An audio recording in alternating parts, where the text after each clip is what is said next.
Hi guys! Welcome to my channel. My name is ReadingBear and I hope you are ready for some more stories. And today, we'll take a look at some new legal advice content. If you enjoyed my content, please don't forget to subscribe to my channel and post some bear emojis in the comment.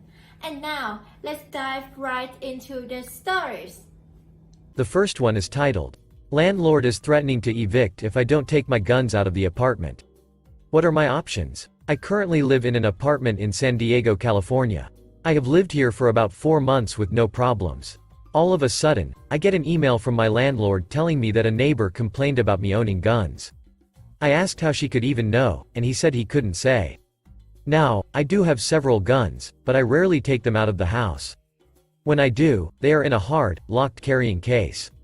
I assume the neighbor saw me walking in or out with my rifle or shotgun case, and it is pretty obvious, considering the CRPA and NRA logos on them, that there are guns in the bag. I told my landlord that my guns are in a secure safe and that they are all legal and registered. He is telling me now that I have 30 days to remove the guns from my apartment or be evicted. I checked my lease and there is nothing in there about having guns or not. What are my options here? What can I say to my landlord? This whole situation is infuriating, and I want to handle it the right way. Update. First, I found that my lease doesn't have anything in it about guns, but I wanted to work out something so I could stay in this apartment after my lease is up. I came to an agreement with my landlord that would allow me to keep one handgun of my choice in the unit for home defense, in a quick access safe securely attached to my bedpost. As for the other guns, I found a storage facility that specializes in firearms as a user suggested in the original post. It is right by the range I frequent the most and is also pretty close to my home. All in all, the situation has been resolved and I appreciate all the comments helping me out. The next one is titled, Cars blocking my driveway multiple times a week, what can I do? New York. Every couple days I am about to leave only to find my driveway is blocked. Most of the houses on my street don't have driveways, and the street isn't big enough for everyone to park legally. There isn't a time limit for parking as far as I'm aware, but one morning a week it is prohibited for 2 hours for cleaning. I live in a house with a hidden garage in the back, and a very narrow driveway. Most people must assume that it isn't a driveway and block it. Even if they try not to block it, if they are more than 6 inches in front of my driveway, I can't get my car out because there is a wall and my neighbor's tree on the other side. My current process is to submit a report to 311, then they come and ticket it. Then I call to get it towed. If I need to get somewhere in a hurry I am out of luck. Luckily, I can walk to work, and everything is nearby, but I won't want to walk as much in the winter. I tried searching this sub for people in similar situations but couldn't find anything. I put up a do not block driveway sign but that hasn't improved the situation at all. I was thinking it would probably work to have those lines that indicate no parking in front of my driveway area, but I'm not sure how I would go about getting that done. Edit. Issue might be solved. I made a bunch of calls to different areas today. Looks like the area I'm referring to might be getting its very own no parking anytime sign. It might just take a while. Update. Thanks for everyone's help with my last post. In case you didn't see, I failed to mention that I have a small fire hydrant next to my driveway because I completely forgot that it's illegal to park near them. It's pretty hidden in landscaping, so it's possible people don't normally see it. I thought that the hydrant was my way to get the road painted. To my surprise, a no parking at any time sign was installed yesterday. I was told to get in contact with the same people to request a painted curb because of the fire hydrant since they weren't told to do that yesterday. I was looking at the hydrant later trying to see if it was still in use and noticed it was buried into the ground. The other ones on my street are a different color from mine and all bigger and aren't buried, they are on cement. Last night I went out with a friend and dug it up. It's an old sawed-off hydrant that was definitely never in use here, there's no pipes or anything underneath. I've only owned the house for a few months now, so I'm not sure how long it was there. I'm assuming that kind of thing is really illegal, so I've decided to stop trying to work out the parking issue with the city, so I don't draw attention to it. It would have been nice to get the curb or street painted, but the sign seems to be working alright with people parking in front of my driveway, but it's not stopping people from blocking my driveway just a little bit. With the hydrant gone it should be a bit easier to maneuver a way out, but the sign is back a bit further making it so Jay can't drive over the grass completely. I think I'll start using traffic cones like some people suggested. My only worry now is that when people were ticketed, they may or may not have been ticketed for parking next to the hydrant. If anyone tries to fight the ticket, they might see that there isn't actually a hydrant there anymore and I could get fined for having a fake one, removing one. I don't know how that works. Or maybe the city workers will come to look at the situation again and see that it is gone. Would my title insurance cover any issues that may come up? The next one is titled, Just moved into a new house. Police officers are using and blocking my driveway to shoot radar. I asked them politely to move so I could use my driveway. They refused, said they had permission from the landlord. Pennsylvania. So, I just moved into a new house that I am renting on June 1st. It's on a busy street with a low speed limit in a busy city in PA, and it's a well-known street for speed traps. I got home a couple days ago to find a police officer parked in my driveway, right at the end so that I couldn't pull in. I honked at him, and instead of moving his car, he got out and talked to me, and threatened to ticket me for blocking the street. I responded saying that I lived at this address, and that I couldn't pull into my driveway, then asked him to leave.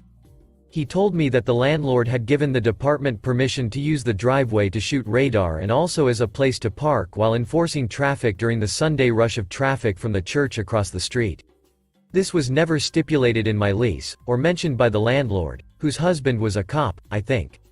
So, I had to go find, then pay for city parking 1.1 miles away, then walk back to my house, then walk and get my car again hours later when the officer left. Parking cost me $11.63, and I intend to get every penny back. That's how angry this situation has made me. While the officer was still parked there, I called the landlord, who didn't answer. Still hasn't called me back days later despite repeated phone calls. This morning, I woke up to go to class. I walked out to my car to find the same officer parked in the driveway. I asked him to move, and he told me, I do not have to move as I have permission to park here from the property owner. I asked for and received his badge number, called the police, non-emergency number, and was transferred from one person to another without getting any answers. I missed my class. I don't know for sure that there were cops in my driveway this past Sunday to park their cruisers to control church traffic. I was at a friend's house, but I think that is unreasonable that they are allowed to do that. Why can't they just park at the church? This is infuriating to me. Nowhere in the lease, I've read it 4 times, is it stipulated that the police could use the driveway. On top of that, I want to be reimbursed for my $11.63 in parking, plus whatever money I lost for not going to a really important class. On top of all this, I am really uncomfortable having the police in the driveway all the time. I'm doing nothing wrong, I just feel like my privacy is being invaded. I know I have to go talk to a lawyer, but where can I go with this from here? Do I have some kind of renter's rights that allow me to override what the landlord says because I am the one living on the property? If not, there has to be some kind of way that I can get out of the lease. Really don't want to go this route as it will be impossible to find somewhere to live. I haven't heard squat from the landlord. Edit. A couple people have asked where this is, and I am hesitant to give a more precise location, but I'm in a suburb outside of Pittsburgh. I saw 2 people comment and say that in PA police can't use radar, which is probably true. Never saw what could be a radar gun being used, but I did say that in the post, which was my bad. I'm from New Jersey originally, and I say shooting radar colloquially to refer to a speed trap, that's my bad. I'm sorry for the confusion. However, it's cool to know there are no radar guns here. I got a security camera system in the mail from Amazon today and set it up this afternoon looking at my driveway. I also got a call back, finally, from my landlord just 20 minutes ago. She's an older woman and used the excuse that she's not good with technology as a reason for not getting back to me for 4 days. Bullcrap, but that's not really that big of a deal. She said that she had allowed one of her husband's friends permissions to sit there while the house was unrented for the past couple months, and totally forgotten about it. She said she would contact him and ask him to stop. Not sure how much I believe that she forgot, but I'm pretty confident that she will ask him to stop. I'm still pretty peeved that I was denied access to my house, and that I was trapped there. Even if this guy had permission, it was incredibly rude of him to do these things. I'm going to go talk to someone at the police station in about an hour. Update. I'm happy to report this has a really good and easy ending, although there wasn't a swift justice ending to this as there is to a lot of other stories here. I got a security camera and installed it, but didn't need to use it. On Thursday, I went to the police headquarters or whatever it's called and asked to speak to the superior of the officer whose badge number I'd received. I was very nice and didn't make it sound like I had a complaint and was informed that the person I needed to speak with was not in at the moment, so the person I was speaking with gave me a business card and told me to call the supervisor tomorrow. A little later on Thursday, my landlady finally got in contact with me and apologized profusely for missing my calls. She played the little old lady, which she is, who can't use her cell phone card. I'm not sure how accurate this is, but she explained that she had given an officer from our local police department who was friends with her deceased cop husband permission to use the driveway while the house was being renovated. Was renovated before I moved in, and there had been a misunderstanding, and she would sort it out. On Friday morning, before I had a chance to call the supervisor whose card I had received, the officer in question and landlord showed up at my door to apologize. He was very nice and explained himself. During and after our first interaction, he was still under the impression that the house was being renovated. There still is a dumpster on the property, and didn't believe that I lived there. He had asked for my ID, and I had been unable to use it as proof that I lived there as I'd just moved in and hadn't done the change of address stuff yet, which is my bad. I have now. So, he continued to use the driveway. I should point out that my place has a garage that I park in, so there is never a car in the driveway, it's always hidden. The second time we interacted, my car was still in the garage, so he couldn't see it and thought the house was still being renovated. He says he watched me go into my house, and after realizing that my landlady must have forgotten to inform him that she was renting the property again, he left.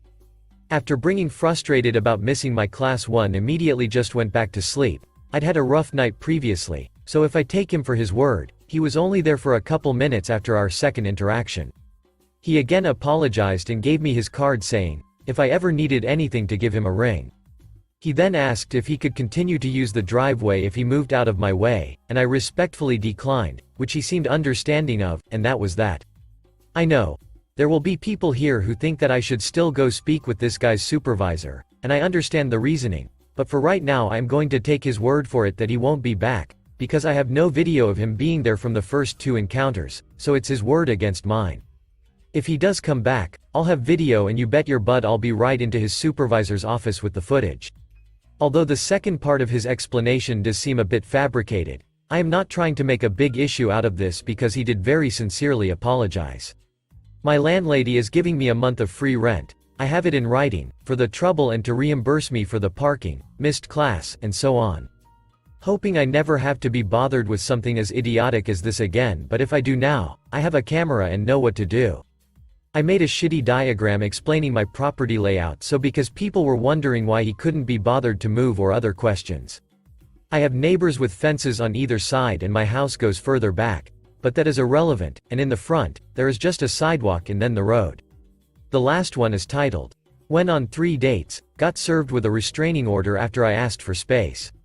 Minnesota. Dated a lady, she seemed nice but kept doing things that were a little off-putting but seemed okay. After date 3, she talked to me a rude way I didn't care for and I told her I didn't want to talk with her for the rest of the day. Afterward, random calls from friends and family started harassing me about how much I was hurting her. Today I got served with a restraining order, and my question is about one of the stipulations in the order. It says I am not come within 10 miles of 3 address. I live 7 miles from one and 11 from another. What would a court expect me to do in this situation? Should I be moving somewhere else?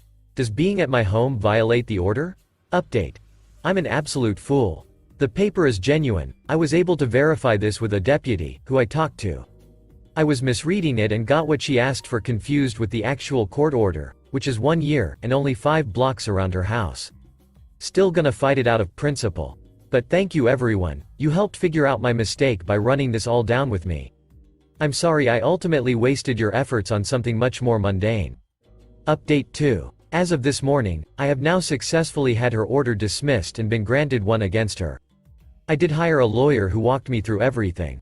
Found out she filed one against her brother the same day, and that she has a total of 5 to 7 HRO's restraining orders either filed or active, so she's nuttier than peanut butter and does this for kicks or something. During my hearing for her order, she refused to even turn on her mic or video for the Zoom call until the judge asked her lawyer to make her do it. All that is left now is for her to be served with the order and not ask for a hearing, and I am free and clear for 2 years. Thanks again to this sub and everyone who contributed. You all helped me realize the scope and nuttiness of the situation, and I am now in a way better place for it. Thanks for listening.